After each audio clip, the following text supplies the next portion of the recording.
Hola, ¿qué tal? Muy buen día. Bienvenidos a la sesión número 11 de metodología de la investigación. Y bueno, pues el día de hoy vamos a ver las etapas para elaboración del marco teórico. Bueno, como ya les había comentado, el marco teórico pues nos ayuda para distintas cosas.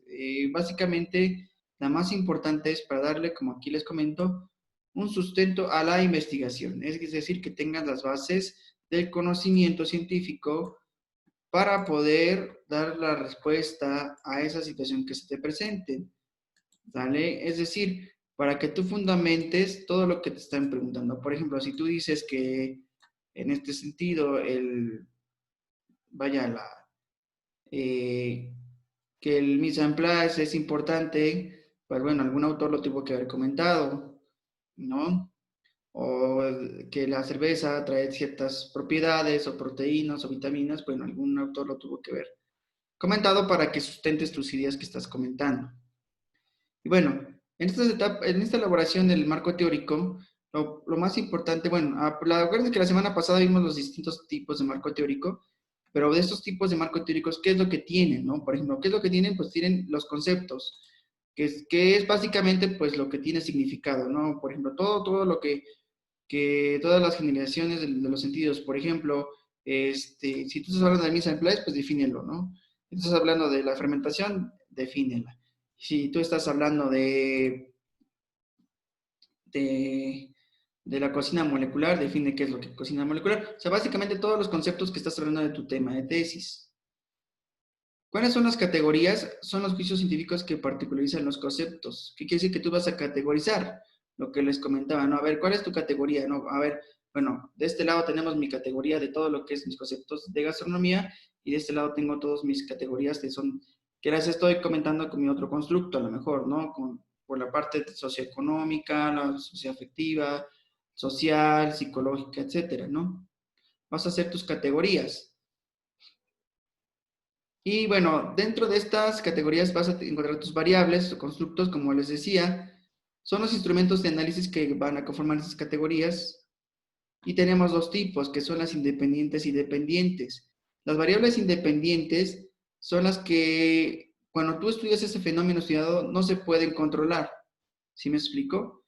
Mientras que la variable dependiente son las que sí se pueden controlar mediante esta variable independiente. Por ejemplo, vamos a encontrar que si tú quieres, no sé, ¿cómo puedes controlar el sabor de un platillo, ¿no? En específico, por ejemplo, de un pastel. Pues lo vas a controlar por medio de los ingredientes que tú le vas echando, ¿no? O le vas poniendo, por ejemplo, el azúcar, el chocolate, eso lo vas controlando, el sabor del pastel. Lo que no puedes controlar a lo mejor son la calidad de los ingredientes, porque por ejemplo tú no defines a lo mejor si el azúcar es de la mejor calidad, o sea, puedes tú comprar el azúcar de la mejor calidad o el chocolate de mejor calidad, pero tú no sabes si está bien elaborado, bien procesado, entonces ahí tú ya no puedes controlar en ese sentido. O a lo mejor, por ejemplo, estás cociendo tu pastel y de repente se va la luz, ¿no? Y esta variable ya no la pudiste controlar. Es algo así un poquito burdo, pero más que nada es para encontrar ese tipo de las variables dependientes e independientes. ¿Va que va? Ahorita vamos a ver un poquito con ejemplos este tipo de las variables, ¿vale? Para que quede un poquito más específico.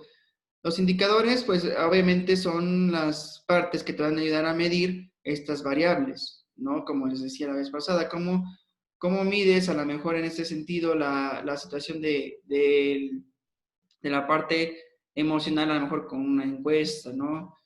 Con una escala. Los índices y subíndices son las unidades más concretas del hecho social. Son el puente de la teoría y existen conceptos y categorías e índices y subíndices, ¿no? Básicamente, pues es como a base como que colocando tu marco teórico con índices y subíndices, ¿no? Por ejemplo, si vas hablando de cocina molecular, pues debes de tener subíndices dentro de esta cocina molecular. Un marco teórico se puede presentar de dos formas. El primero es que al plantear la investigación, a manera de un cuadro donde se abordan los conceptos principales de la investigación. Y número dos, cuando la investigación se ha realizado y se desarrolla de manera más amplia este marco teórico en todo un capítulo de la investigación. ¿Sale? Entonces, bueno, son las dos formas que lo puedes presentar. Hay dos tipos también de marcos teóricos que ahorita más adelante podemos ver. que puede ser ramificado o estructurado conforme lo vayan haciendo. Aquí, bueno, ustedes no hay ningún problema porque pues vamos a ir haciendo conforme los marcos teóricos que vimos la semana pasada, el marco histórico, marco referencial y conceptual. Algo aquí muy importante que les pongo, bueno, es que no se alarmen cuando vean libros completos. ¿Qué quiere decir? Y sabes qué, a ver, voy a investigar, no sé, la fermentación de la cerveza, ¿no? Y ven su libro y está grandísimo, 500 páginas, ¿no? Entonces, no se alarmen en este sentido, revisen el índice, lean y busquen el tema que realmente les está importando. No necesitan leer todo el libro para poder entender o encontrar lo que quieren buscar. Por ejemplo, si ustedes buscan en internet un paper, entonces busquen el índice y busquen lo que realmente quieren. Y entonces esa parte lean lo que es importante. Si ustedes después consideran que el libro es interesante para leerlo completo, lo pueden hacer. Pero bueno, en rasgos de la investigación, pues lo más importante es buscar lo que realmente es necesario. Aquí, bueno, vamos a tomar un poquito lo del establecimiento de supuestos teóricos, que son los supuestos de una hipótesis. Eso es lo que indica lo que estamos buscando. Como les decía en su protocolo de investigación, algunos les falló un poquito esta parte de la hipótesis. Entonces, es como que algo, una prueba empírica, algo que tú quieres comprobar. Entonces, sea una explicación tentativa a tu problema. Por ejemplo, tú dices, es que si los restaurantes llevan a cabo el mise en place, entonces van a tener mejores ventas, ¿no? O mejores productos. Esa podría ser tu hipótesis, ¿no? En un sentido figurado. Obviamente ya cada uno va a desarrollar sus hipótesis. O bien otra hipótesis que realmente en la cocina se está bajo un estrés psicológico constante, ¿no? Esa sería otra hipótesis. Y tú vas a intentar comprobarla o refutarla o agregarle, ¿no? Entonces, como les decía aquí, ¿cuáles son esas características de esa hipótesis? Pues, bueno, obviamente tienen que tener una comprobación y esto pues obviamente le vas a poner un método científico.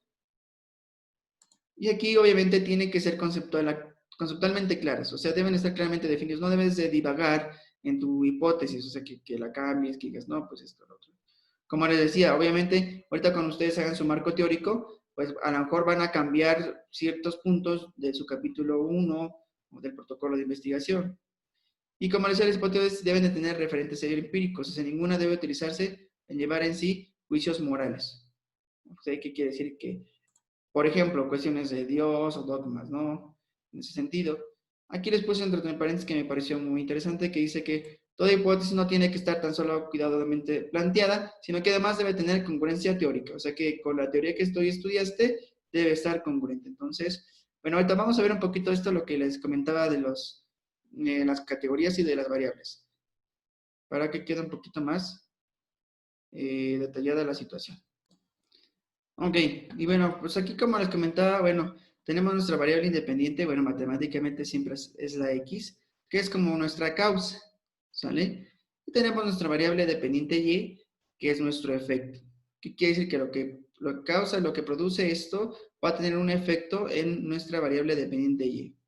Por ejemplo, fíjense, tenemos aquí vamos a estar poniendo un tratamiento, un estímulo, influencia, una intervención, es nuestra variable independiente, nuestra supuesta causa. ¿En dónde va a influir? En nuestra variable dependiente. Por ejemplo, fíjense, un tratamiento psicológico va a reducir ¿qué? La depresión, ¿no? Entonces, eso es lo que quiero llegar a entender con el tipo de las variables. Otro ejemplo, un tratamiento médico mejora la artritis. Estamos teniendo una causa que va a provocar algo en un efecto, ¿no? Un nuevo motor revolucionario incrementa, pues, la velocidad, ¿no? Entonces, esto es lo que les comentaba con el tipo de las variables dependientes e independiente, ¿no? Que tú tienes que encontrar. Obviamente, la manipulación de la variable independiente, pues, tú la puedes como que ir modificando a raíz de un efecto que vayas teniendo acá, ¿no? Obviamente, aquí, pues, tú le vas a ir moviendo para que cambies. Por ejemplo, los de cierre, es el ejemplo del pastel, ¿no? Si tú le pones más azúcar, te va a quedar más dulce. Si le quitas menos azúcar, te va a quedar menos dulce, ¿no? Y es claro, ¿no? O sea, no hay ningún problema. Entonces, eso es lo que yo quería llegar con ustedes en esta situación, la cuestión de las variables. Entonces, eso pues es lo que no me quiero adentrar mucho en esta parte porque pues es lo que quiero que veamos para la siguiente clase, que es lo que quiero explicarles un poquito. Y pues bueno, espero que haya sido de su agrado esta sesión. Nos vemos pronto. Cuídense mucho.